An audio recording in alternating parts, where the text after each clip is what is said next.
আসসালামু আলাইকুম কমার্সের শিক্ষার্থীরা, তোমরা যারা জিএসটিতে ভর্তি পরীক্ষা দেওয়ার জন্য সামনের প্রিপারেশন নিচ্ছ এবং তোমাদের পরীক্ষা কিন্তু খুব কাছাকাছি সময় চলে এসেছে। তোমাদের পরীক্ষা 27 মার্চ। তো হাতে খুব বেশি সময় নেই, গোটা আমাদের হাতে প্রায় বলতে গেলে 60-70 দিন আছে। তো সেক্ষেত্রে তোমাদের জন্য আমরা একটা এমসিকিউ সিরিজ চালু করেছি, যেখানের মধ্য দিয়ে আমরা তোমাকে জিএসটিতে আসার মতো কিছু প্রবাবল কোশ্চেন্স প্র্যাকটিস করিয়ে দিব। তো আজকে আমাদের সামনে ম্যানেজমেন্টের যে কোশ্চেনগুলো আছে সেগুলো আমি একটু ডেসক্রাইব করার চেষ্টা করবো, তো সবাই একটু মনোযোগ দিয়ে শুনবা। প্রথমত আমাদের সামনে যে কোশ্চেনটা আসছে সেটা কি আমরা একটু দেখি। প্রথমত বলা হচ্ছে এক্স কোম্পানির বর্তমানে তীব্র, এই ওয়ার্ডটা কিন্তু একটু খেয়াল রাখবা, তীব্র প্রতিযোগিতার বাজারে প্রবৃদ্ধি অর্জনের লক্ষ্যে আগামী 5 বছরের মধ্যে এর লাইনে নতুন পণ্য পরিকল্পনা কোন ধরনের পরিকল্পনার অংশগ্রহণ হবে। তো সেক্ষেত্রে এই কোশ্চেনটা এসেছে আমাদের প্ল্যানিং চ্যাপ্টার থেকে, যেটা সেকেন্ড পেপারের চ্যাপ্টার 3। তো পরিকল্পনা থেকে প্রতি বছরে কোশ্চেন আসে এবং জিএসটিতে তুমি দেখবা 2 থেকে 3টা কোশ্চেন শুধু এই চ্যাপ্টার থেকেই আসতেছে। তো চ্যাপ্টারটা আসলেই ইম্পর্টেন্ট। এখন দেখো, আমরা তো পরিকল্পনার মধ্যে অনেকগুলো শ্রেণী বিভাগ পড়েছি। হ্যাঁ, আমরা একার্থক পরিকল্পনা পড়েছি, হ্যাঁ আমরা স্থায়ী পরিকল্পনা করেছি, আমরা সময় ভিত্তিক পড়েছি, সাংগঠনিক কাঠামো ভিত্তিক পরিকল্পনা পড়েছি। হ্যাঁ, তো সেক্ষেত্রে হচ্ছে গিয়ে এই পরিকল্পনার বিষয়টা তোমাদের সাথে আমি একটু অ্যানালাইসিস করে রাখি। হ্যাঁ, তোমাদের জন্য সুবিধা হবে। দেখো, পরিকল্পনার মধ্যে একার্থক পরিকল্পনা আছে। হ্যাঁ, একার্থক পরিকল্পনা আছে। একার্থক পরিকল্পনাকে আমরা আবার 2টা ভাগে ভাগ করতে পারি। একটা হচ্ছে তোমার কর্মসূচি, হ্যাঁ, আর একটা হচ্ছে তোমার প্রকল্প। কর্মসূচিটা হচ্ছে আমাদের বড় ধরনের পরিকল্পনা, আর প্রকল্প হচ্ছে কর্মসূচির আওতায় যে ছোট ধরনের পরিকল্পনা, সেটাকে আমরা বলি হচ্ছে গিয়ে প্রকল্প। হ্যাঁ, বা হচ্ছে প্রজেক্ট।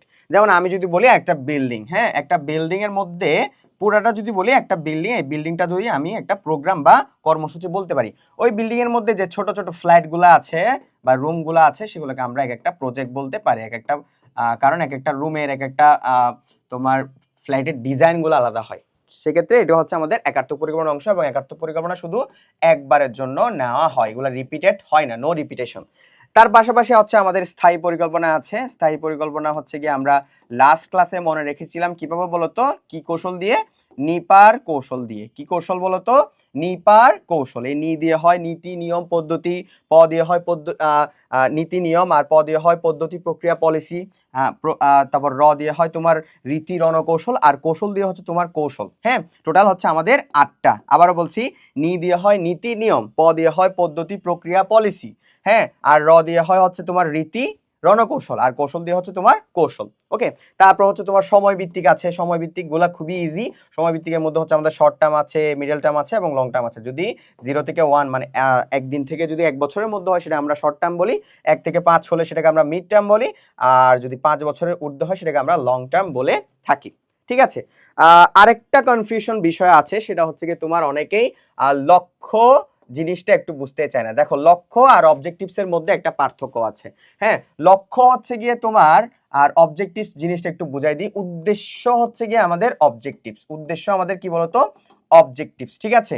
আর ডেস্টিনেশন পয়েন্ট হচ্ছে আমাদের গোল অথবা লক্ষ্য। ডেস্টিনেশন পয়েন্ট হচ্ছে আমাদের গোল অথবা লক্ষ্য।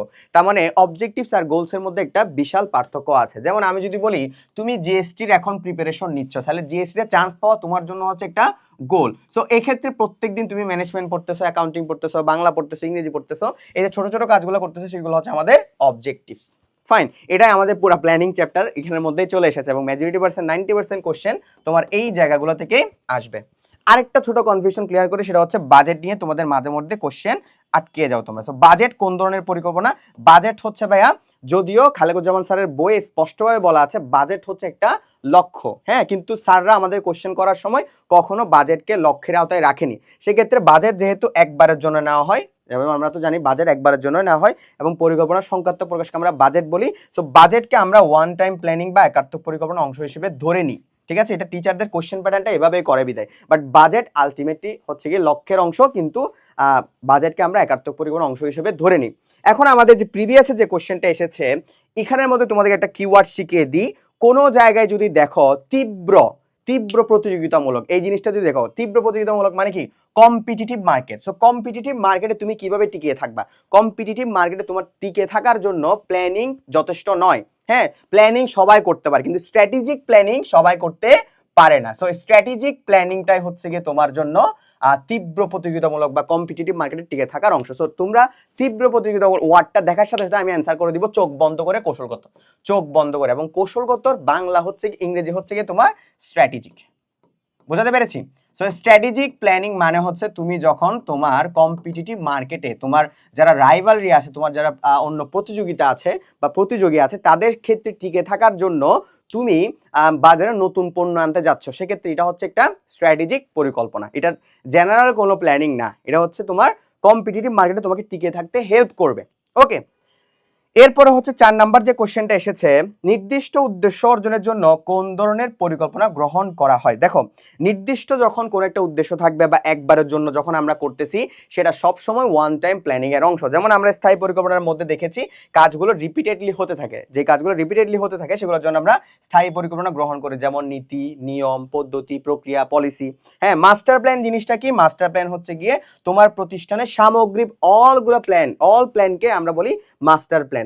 আর একাত্মক পরিকল্পনা মানে হচ্ছে যেটা কিনা নির্দিষ্ট উদ্দেশ্য, নির্দিষ্ট সময়, হ্যাঁ, নির্দিষ্ট উদ্দেশ্য এবং নির্দিষ্ট সময়ের জন্য যখন করা হবে সেটাকে আমরা বলবো হচ্ছে একাত্মক পরিকল্পনা। হ্যাঁ, আর লক্ষ্য হচ্ছে গিয়ে, তোমাকে আবারও বলছি, লক্ষ্য হচ্ছে তোমার ডেস্টিনেশন পয়েন্ট, হ্যাঁ, যেটাকে বলা হয় পরিকল্পনার অভিপ্রেত ফল। হ্যাঁ, পরিকল্পনার শেষ ফলটাই হচ্ছে আমার জন্য লক্ষ্য।